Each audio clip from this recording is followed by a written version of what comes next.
are bored with life because you ain't alive yet.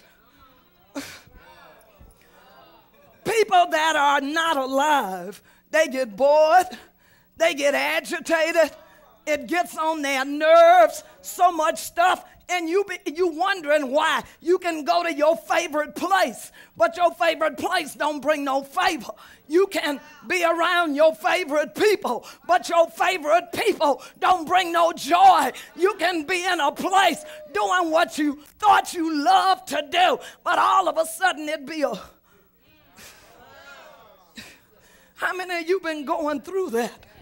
It's because you are out of order. God said that he predestined you. He knew you in advance. And the reason why our DNA can be used to pick us out, because God gave us those ladder-like structures, and on our DNA, do you know people find out stuff by studying DNA that they have never found out by studying anything else? Because God say, I put the blueprint for your natural life on your DNA, and I put the blueprint for you, spirit man, to keep looking at Jesus so that your DNA that gets activated to tell you how you do what you do. You can get yourself lined up to use your personality, your natural capabilities to accomplish what it is that I assigned you to do.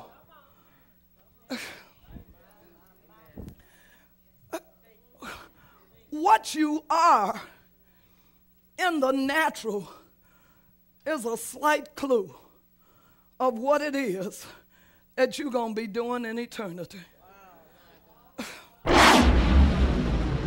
Listen. Many of you have wasted years of your life doing stuff that you hate. You ain't in your purpose when you hate what you do. God wouldn't do that to you for nothing in the world. God says, when I get you hooked up into your purpose, joy is gonna flow like a river. Oh, peace. Oh. Have you ever seen a person, they be cleaning a toilet, but they be just as happy?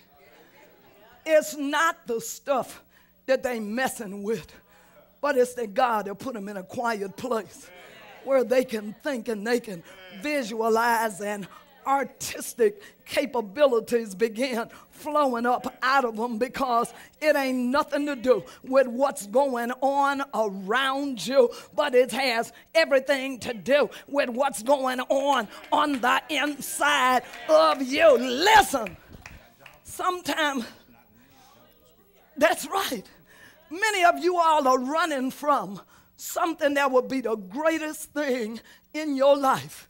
I want you all to know sometime God have to start you out at the toilet, because that's one of the responsibilities you have to understand before you get to the palace.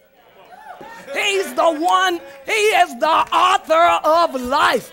And so he knows exactly what it takes in order for you to live your life. Not my life, your life. Each one of us has a certain line that we got to go down. And if we don't go down that line, we're going to miss all of the experience that's going to get us to the big magnanimous thing. Yeah. Oh, God is up in your mailbox on today. God says, my people don't understand. He said, it has never been about what you think you want.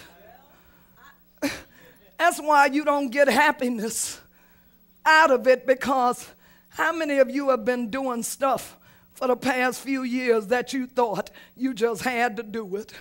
Come on. And how many of you bored as tears? You so sick of that mess You don't know what to do. You bust your socks. Oh, somebody, hey, I know somebody. I can get you in there. Soon as they got you in there, you got the money, you got the notoriety, but you got nothing in your heart. Because if you are not in the middle of your purpose, if you are not doing what it is that God destined you to do,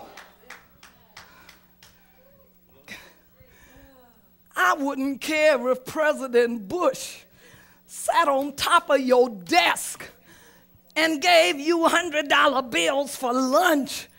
If that ain't your purpose, get up out of it and go do something else. Listen, God told me to remind every one of you something. He say a man's life does not consist. Somebody's getting freed up today. Somebody gonna retire this week because listen, God told me, oh, I know. Listen, he's all up. He took me to the post office today, and I got the keys to unlock a bunch of personal mail boxes because God say they wasn't going to preach this where you been going. That's why I sent you over there, because my child ain't got sense enough to care nothing about how you feel.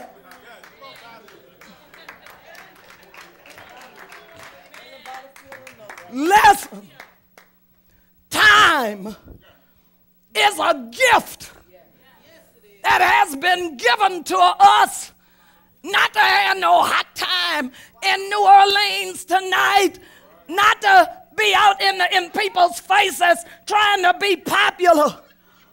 But God says, I've given you a gift of time because I got a time limitation on how far you've got to go over in this segment before I can take you over into this segment. Our life is lived in segments.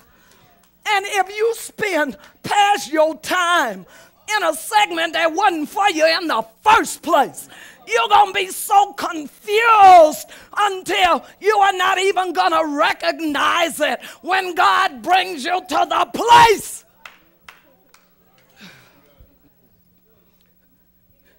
Wasted time is the very worst injury that you can do to yourself.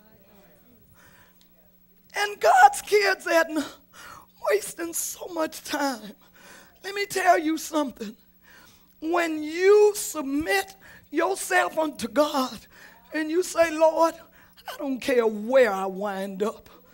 I don't care where you want to put me. But all I want to do is be so submissive to you until when I walk in the door, I want the glass to crack because of the joy that I bring into the place. Oh, I want the sun to shine when it's cloudy because I stepped up on the scene. Listen, God say, I'll use you to do that. He said, but I want you to realize I am taking you somewhere. But in order to get you where I'm taking you, there is a period of testing that you have got to go through. There is a period of preparation.